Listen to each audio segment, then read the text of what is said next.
Prédictions et prévisions pour la France et le monde en 2017. Vie sociale. Le déferlement sur notre continent de nouvelles vagues de réfugiés climatiques qui s'ajouteront aux migrants, économiques et politiques fuyant les zones de guerre continuera à causer de nombreux troubles mettant à l'épreuve les digues d'Éloi ou structures anciennes de Saturne. Il existera de plus en plus d'aspirations à une société plus humaine, plus respectueuse de l'environnement. Nombreuses personnes tenteront d'être moins dépendants des biens matériels pour se tourner vers l'humain. Les cœurs généreux comme les bénévoles d'associations qui s'occupent des pauvres et des migrants vont continuer à se mobiliser, mais vont aussi progressivement montrer leur réprobation face à la situation de plus en plus dramatique et le manque de moyens cruels. Des scandales pourraient éclater concernant des détournements d'argent d'associations ou collectivités territoriales normalement destinées aux nécessiteux, aux retraités, ou aux personnes souffrant d'un handicap. Les services publics comme les hôpitaux vont continuer à être démantelés, privatisés pour satisfaire les désirata des comptables et financiers cupides et sans vergogne. Le résultat sera désastreux, et va accentuer les fractures en milieu rural, mais aussi en ville. Il faudra du temps pour redéployer sur le territoire les agents d'État garants d'une meilleure cohésion sociale. Dans le passé j'avais mis l'accent sur contrôle de nos libertés privées se ferait plus importante, on voit les prémices avec le fichage informatique ou la censure y compris sur le net. Économie. La crise économique est loin d'être finie. Commencée en 2008 avec le transit de Pluton, crise des supprimes, et accentuée par l'avènement d'Uranus en Bélier en 2011, elle se prolongera encore jusqu'en 2019 transit d'Uranus en Taureau, voire 2023 amorce de Pluton en Verseau. La crise atteindra son paroxysme en 2018. L'heure n'est pas encore au recul du chômage de masse, qui va continuer à s'accroître malgré des chiffres présentés pour les élections présidentielles un peu trop flatteurs pour être vrais. Tant que le cycle Uranus/Pluton restera actif, dans notre ciel les destructions d'emplois resteront supérieures à ceux qui sont réellement créés. De façon générale l'automatisation, la robotisation, et l'ubérisation de la société bouleversent notre rapport à la valeur travail secteur en pleine mutation. Les robots vont remplacer progressivement l'homme, le processus va s'accélérer après 2019 avec le transit d'Uranus en Taureau. Si pour certaines tâches pénibles nous pourrons nous réjouir de voir notre quotidien s'améliorer avec un bond spectaculaire du progrès, pour d'autres domaines notamment les métiers hautement qualifiés ce sera la réprobation. La course à la modernité et libéralisme sans éthique ni contrôle va s'accélérer sans que nous ayons pour le moment notre mot à dire. Comme le travail sera de plus en plus rare pour une augmentation de plus en plus importante de la population, l'idée de revenu universel et de partage du temps de travail reviendront au cœur du débat et pourraient être discutés au Parlement à l'automne 2017 avec le retour du cycle Jupiter/Neptune. Dans les années à venir nous assisterons avec la sortie de l'Union européenne, au retour aux monnaies nationales et une forme de protectionnisme favorable à un bel essor économique. Des mesures fiscales de baisse de charges seront prises pour permettre de relancer l'économie. De nombreuses personnes trouveront avantage à travailler à leur compte et offrir leurs services plutôt que d'être salariés. De plus en plus d'entreprises seront relocalisées. Le Made in France a de beaux jours devant lui dans les années qui arrivent. J'avais dit dans d'autres prédictions que l'argent liquide serait remplacé par le numérique, c'est en cours, tout comme le contrôle de notre épargne qui va servir de caution en cas de prochain krach boursier qui pourrait avoir lieu dans l'année ou dans moins de 2 ans et balayer complètement notre système actuel. Vie politique en France. On assiste depuis quelques années à la refonte complète du paysage politique français avec pour faire simple d'un côté des souverainistes, patriotes, altermondialistes et anti-Union européenne, de droite, comme de gauche confondus, avec en face les partisans de la mondialisation, d'une Union européenne plus fédérale. Les cartes de partis et couleurs politiques ne veulent depuis bien longtemps plus rien dire, c'est ainsi qu'on peut déjà voir des hommes politiques comme François Hollande, Manuel Valls, Nicolas Sarkozy, Emmanuel Macron ou encore Alain Juppé être sur des mêmes lignes politiques alors qu'ils sont censés être de bords différents. Cette escroquerie et ce brouillage des cartes électorales vient de la dissonance de Neptune en Poisson, planète nébuleuse, et de l'embrouille, au thème de la fondation des grands partis politiques institutionnels PS et LR, tous deux Gémeaux.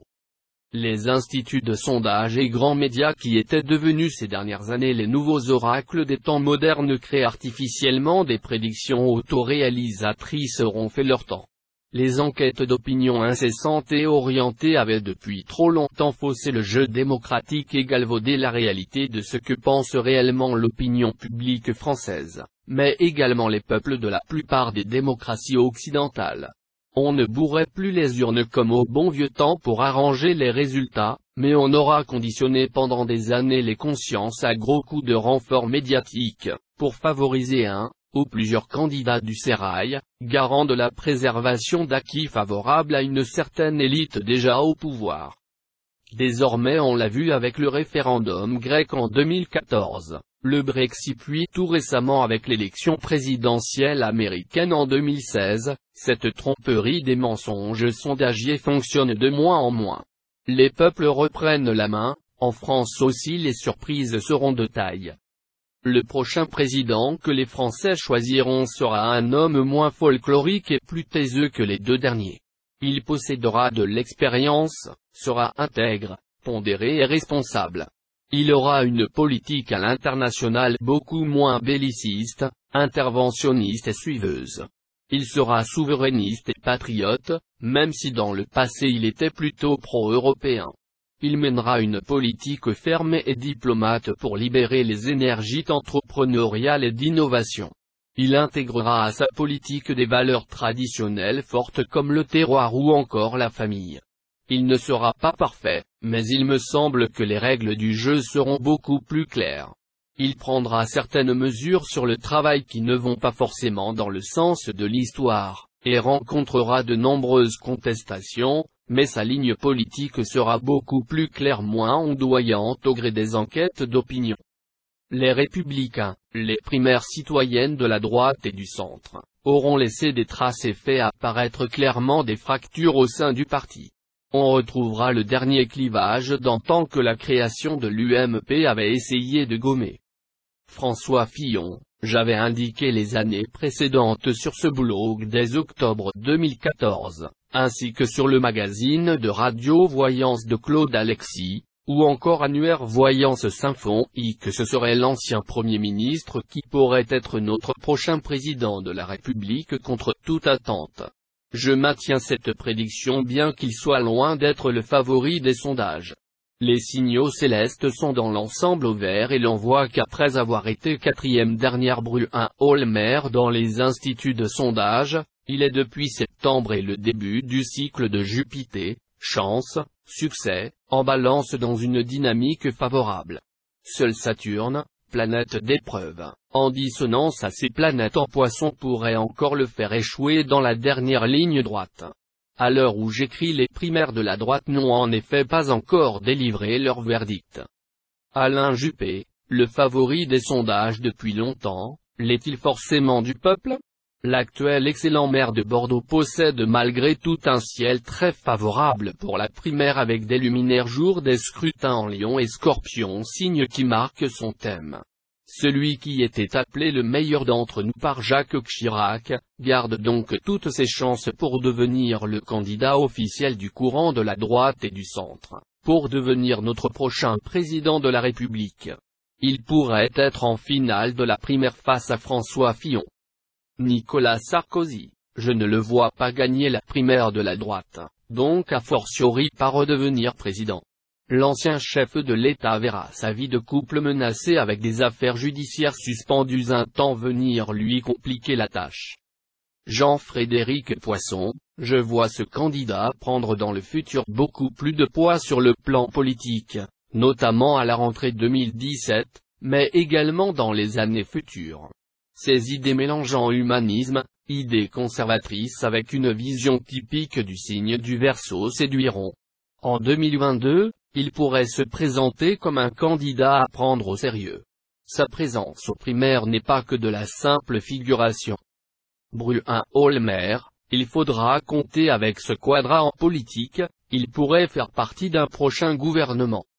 Le Parti socialiste, ce sera la Bérésina. Le parti déjà en pleine déconfiture va connaître une défaite amère y compris aux législatives de juin. Disloqué et en perte d'identité, le PS changera de nom comme pour l'ex-UMP. De nombreux cadres seront démasqués dans leur imposture par les électeurs qui ne seront désormais plus dupes du double jeu de ces gens qui se drapent sous des valeurs humanistes mais pour faire passer des idées qui ne le sont pas du tout. Beaucoup ont pour seule motivation de conserver leur baronnie, c'est pourquoi ils n'avaient jusqu'à présent pas quitté la maison Solferino gangrénée par une ligne politique qui n'a rien à voir avec celle des origines. Des affaires judiciaires d'élus de la République avec certains pays du Golfe pourraient faire grand bruit et vaciller des têtes que l'on croyait intouchables. Certains viendront de l'autre camp. François Hollande. S'il est vrai que le président a toujours eu de la chance, un sens de la stratégie politicienne très puissante, avec une grande faculté de régénération grâce à son soleil conjoint à Pluton, cette fois aucune circonstance atténuante ne viendra sauver son bilan calamiteux et sa candidature. Neptune au carré de son ascendant le maintient dans l'illusion qu'il peut encore gagner. Mais le cycle Jupiter-Uranus-Pluton au carré de sa Lune-Jupiter-Uranus sur l'axe Capricorne-Cancer aura raison de lui, et lui fera mordre la poussière. Il ne fera pas de second mandat comme son illustre aîné Mitterrand et aura même échappé de près à la destitution. Lui aussi pourrait avoir des soucis de couple. Arnaud Montebourg, le pourfendeur des injustices ou encore le défenseur du patriotisme économique sera un candidat redoutable aux primaires socialistes. De nombreux électeurs resteront cependant dubitatifs sur certaines de ses prises de position et l'abandon de conviction qui faisait sa popularité d'antan dans l'opinion. Manuel Leval, comme je l'avais dit à plusieurs reprises sur mon blog, l'actuel Premier ministre a bien pris ses distances vis-à-vis du chef de l'État François Hollande et de la politique qu'il a pourtant lui-même mis en œuvre. Il amorcera d'incroyables volte-face pour prendre les commandes de la maison PS, et se présidentialiser. Bien soutenu par les médias pour s'ériger comme le successeur naturel du parti, il faudra surtout faire attention à lui plus tôt en 2022. Emmanuel Macron, l'impétueux et ambitieux ancien ministre des Finances n'a pas fini de faire parler de lui. Si sa jeunesse et sa désinvolture peuvent séduire un certain électorat en quête de renouveau, c'est quelqu'un de beaucoup trop inconstant et opportuniste pour être efficace. S'il décrochait d'aventure un mandat dans le futur, il provoquerait la même déception que pour Nicolas Sarkozy ou François Hollande. Sa cote de popularité est surfaite, c'est un pur produit du monde des médias, et de la finance qui prétend dépoussiérer la façade pour mieux garder le fond du système. Marine Le Pen arrivera largement en tête du scrutin présidentiel au premier tour mais sera battue au deuxième par le candidat de droite. La Benjamine Marion Maréchal va s'affirmer et gagner en influence au sein du parti surtout au deuxième semestre 2017. Attention à un probable affrontement pour le leadership entre la tante et la nièce dans le futur. Jean-Luc Mélenchon aura du mal à obtenir ses parrainages. Les composantes alliées du Parti socialiste et une certaine presse vont continuer à se liguer contre lui pour l'empêcher de se présenter.